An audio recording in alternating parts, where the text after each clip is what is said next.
Back, 94.3 FM The Talk. This is Sanity Check, 888-577-4487. That number is 888-577-4487.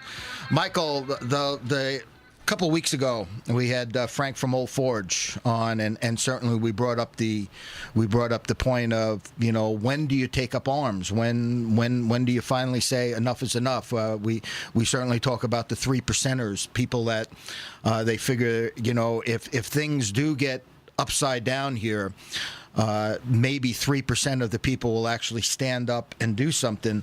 We have X on the line, and X, we didn't start with your normal introduction, but certainly looking around the world and what's been going on here, certainly in Iraq, and they're in the midst of another revolution, and certainly I'm here to say that perhaps maybe we have accelerated that. We've talked about the Middle East quite a bit, whether it's the petrodollar and certainly the breaking up, whether it's the Kurds, the Alawites, the Sunnis and the Shiites, and maybe I don't have all the answers for sure, but perhaps maybe Saddam Hussein, an individual like that, needs to be there to keep the peace within these countries because they're so split. A really good thing there, if you can go and Google it. It's Dick Cheney giving an interview explaining why during the first Gulf War they stopped.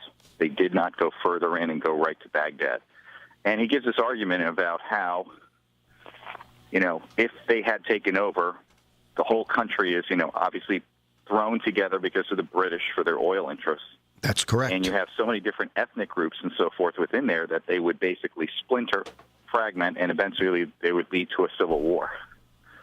Now, the funny thing is, you fast forward, now we have the second Gulf War, and you have Dick Cheney on trying to tell you why we need to go in there, but leaving out the fact that what happens when we leave. So again, we're back to this point of we can just have this entire debate of Dick Cheney debating Dick Cheney, just like we have Obama who could debate Obama, candidate Obama with President Obama. Actually, that would be pretty cool to put clips like that. With what they talked about. That would be pretty cool to put clips together like that. That's maybe something for Jib Jab or something.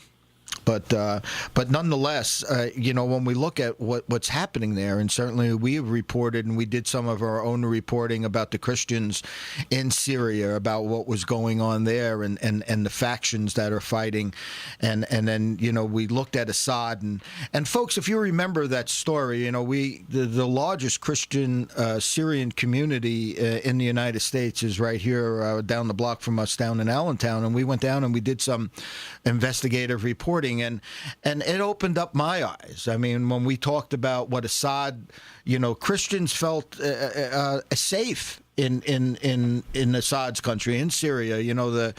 We talked about the large Christmas trees in Damascus and stuff like that. And I said, I was shocked, and then then you see what's happening here now, how, that's all splintered off, and we don't know if we're getting the truth. And it's so difficult, I think, for the American people, and why it's so important to have a free and independent press and a press that you could believe in. I think that's the other thing, Michael and X, when we talk about this, do we really have, do people actually believe anymore what we're hearing? Because it seems not only are these factions so splintered, are what we're hearing the truth?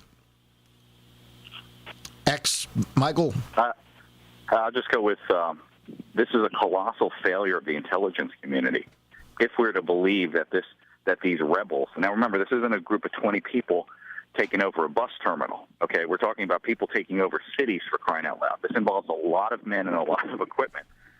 So the idea that this has taken place, we're spending $70 billion on a security apparatus where they know how many rounds of ammunition Mike's sister has purchased, but do they or did they not know about what was going on in Iraq? And to Ben's point, we can't bring,